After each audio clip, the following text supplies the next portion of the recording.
मामा की एक सक्रियता ने मोहन की टेंशन बढ़ा दी है। मामा क्या अपनी जमीन तलाशने लौट आए हैं या फिर मोहन उनकी जमीन को यहां से उखाड़ कर फेंकने के लिए आतुर हैं। तब से यह हुआ है जब से दतिया का चुनाव एमपी सरकार हार गई है और हार के बाद मामा ने जब से केंद्रीय आला कमान में जाकर मोहन के खिलाफ तगड़ी शिकायत कई पन्नों की चिट्ठियां दी हैं, तब से यह सक्रियता और ज्यादा मामा की एमपी में बढ़ गई है। कई सोशल हैंडल, उनके आधिकारिक साइट के अलावा भी कई ऐसे सोशल साइट वर्तमान में एक्टिव हैं और सभी सोशल हैंडल में एक ही वक्त पर एक ही समान उनके सभी वक्तव्य हो, भाषण हो या फिर कार्यक्रम पोस्ट हो रहे हैं। इसके अलावा भी कई बड़ी सक्रियता सामने आई है जिसको लेकर अब मोहन की टेंशन बढ़ाने वाली बात कही जा रही है। इस खबर ने भी मोहन की टेंशन बढ़ाई है। शिवराज सिंह चौहान की एमपी में सक्रियता, नई राजनीति या पुरानी जमीन बचाने की रणनीति। वर्तमान में मामा की सक्रियता एमपी में तगड़ी बढ़ गई है क्योंकि इससे पहले कई ऐसे विवाद भी मोहन और मामा के बीच निकल कर आए, ऐसी तल्ख भी निकल कर आई, ऐसी आपस में चिट्ठी वार भी निकल कर आई। लेकिन अब क्या मामा अपनी जमीन बचाने में जुट गए हैं? क्या एक बार फिर से मामा एमपी में लौटने की पूरी तैयारी बना ली है? भाई, मामा को एमपी से हटाने में केंद्रीय आला कमान का सबसे बड़ा हाथ था और केंद्रीय आला कमान का हाथ इस वजह से था कि एमपी का नया चेहरा चाहिए, एमपी को नया मुख्यमंत्री चाहिए, क्योंकि 18 में मामा को हार का सामना करना पड़ा था और 18 के बाद 20 में फिर मामा किसी तरह से जोड़ तगोड़ कर शिवराज सिंह चौहान मुख्यमंत्री बन गए थे। लेकिन अब 23 में उनकी कोई चुगलबंदी नहीं चली, कोई चतुराई नहीं चली। आखिर में मामा को यहां से हटा ही दिया गया। उन्होंने अपने आंसुओं को घुटक गए, उन्होंने अपने दर्द को घुटक लिया।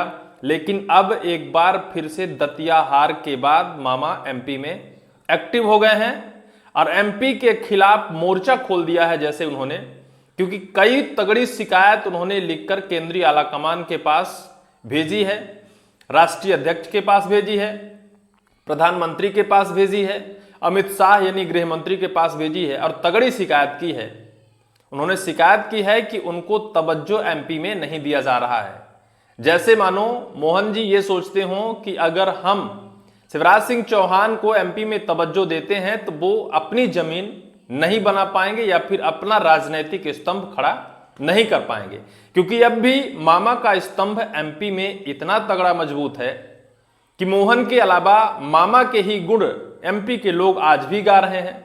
और यही वजह है कि मोहन जी मामा जी को बुलाने से परहेज करते हैं, किसी भी कार्यक्रम से उन्हें ज्यादातर दूरियां ही बनाकर रखते हैं। और यही वजह है कि मामा ने भी लिखित शिकायत मोहन के खिलाफ प्रधानमंत्री के पास दी है कि भाई मुझे तवज्जो एमपी में नहीं दिया जा रहा है, जबकि पूरा एमपी मेरी ही जमीन है, मेरा ही राजनीतिक गढ़ है। कहीं से भी मैं जाऊं तो हमें लोग मामा के नाम से या फिर हमारे चेहरे के नाम से लोग हमें लोकप्रिय बनाया। आज भी हमारा चेहरा वहां लोकप्रिय है।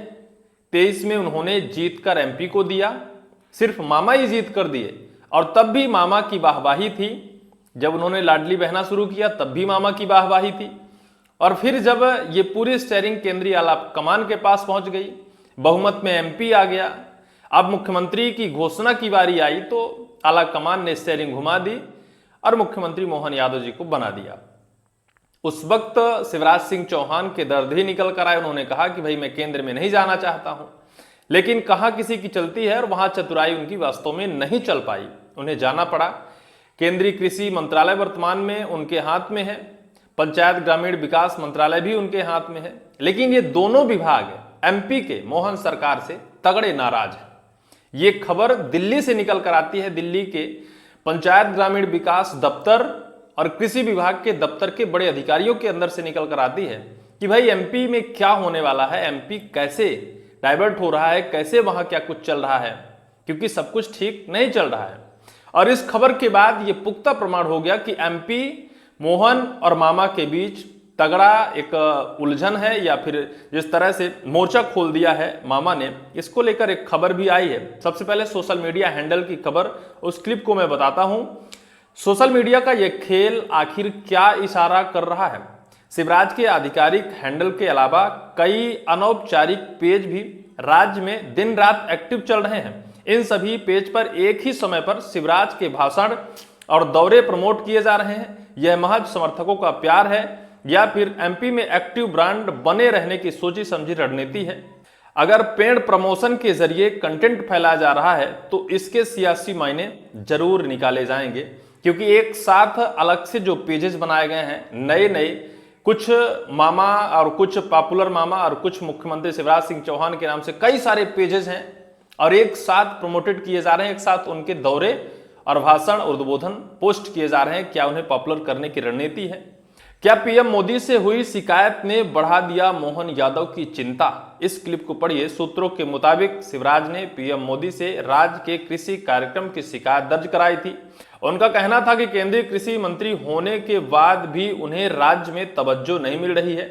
इस शिकायत के बाद से ही बीजेपी के भीतर 2 पावर सेंटर बनने की खबर काफी तेज हो गई थी। मुख्यमंत्री मोहन यादव की अपनी एक नई और स्वतंत्र राजनीति पहचान बनाने की बेहद सख्त जरूरत है। अगर हर बड़े किसान मंच पर शिवराज छाए रहेंगे तो मोहन यादव का सियासी स्पेस खत्म हो जाएगा। ये शिकायत और इस शिकायत के पीछे की जो वजह बताई गई है, वास्तव में क्या ये सच है कि सभी बड़े किसान मंच पर शिवराज सिंह चौहान को आमंत्रित कर दिया जाएगा तो मोहन यादव का जो सियासी स्पेस है वो खत्म हो जाएगा, वो अपनी जमीन नहीं बना पाएंगे, क्योंकि जहां मामा पहुंचते हैं तो मामा ही मामा दिखते हैं और मामा ही मामा के जयकारे नजर आते हैं। मूंग खरीदी का विवाद, क्या अपने ही बयान पर घिरी सरकार और बता दिया कि मैंने जितना खरीदा तो खरीद लिया, अब मोहन जी अपने बजट पर खरीद सकते हैं। किसान को सिर्फ अपनी फसल बेचने से मतलब है, भुगतान कौन सरकार करती है इससे फर्क नहीं पड़ता। शिवराज के इस तकनीकी जवाब ने मोहन सरकार पर भारी राजनीतिक दबाव बनाकर खड़ा कर दिया है। शिवराज के बयान भाई फंसा दिया मोहन जी को कि आप अपने बजट से खरीदिए, अपने पैसे से खरीदिए, क्योंकि किसान को फर्क नहीं पड़ता कि कहां से पैसे आ रहे हैं, कौन सरकार दे रही है। मध्य प्रदेश में 2 पावर सेंटर, मोहन यादव के सामने असली चुनौती। क्या शिवराज फिर से लौटेंगे मध्य प्रदेश की सत्ता की ओर? आखिरी क्लिप है। शिवराज के पास आज 1.40 लाख करोड़ के विशाल बजट वाला केंद्रीय कृषि जैसा बड़ा मंत्रालय है। राष्ट्रीय राजनीति में उनका कद और दायरा अब पहले से काफी ज्यादा बड़ा और मजबूत हो चुका है। इसका मतलब यह है बिल्कुल नहीं है कि वह तुरंत वापस मुख्यमंत्री पद की रेस में शामिल होना चाहते हैं, लेकिन वह मध्य प्रदेश की अपनी सबसे मजबूत राजनीतिक जमीन को भी खाली बिल्कुल नहीं छोड़ेंगे। तो ये सारे मायने हैं और ये सारे मतलब हैं मामा और मोहन के बीच की तल्खी, जुबानी जंग, राजनीतिक संघर्ष, और आज भी अपनी अपनी जमीन बचाने में मोहन और मामा एमपी में जुटे हुए हैं। देखना होगा कि किसकी राज होगी, किसकी सत्ता होगी, कौन अपने राजनीतिक चतुराई में कामयाब होगा। क्या मामा एक बार फिर से अपनी राजनीतिक चतुराई में कामयाब होंगे, एमपी में आकर अपने पैर पसार लेंगे, या फिर मोहन के सामने वो नहीं टिक पाएंगे? ये तो वक्त बताएगा। इस पूरी वीडियो को लेकर आपकी क्या राय होगी, कमेंट सेक्शन पर कमेंट आप जरूर करिएगा।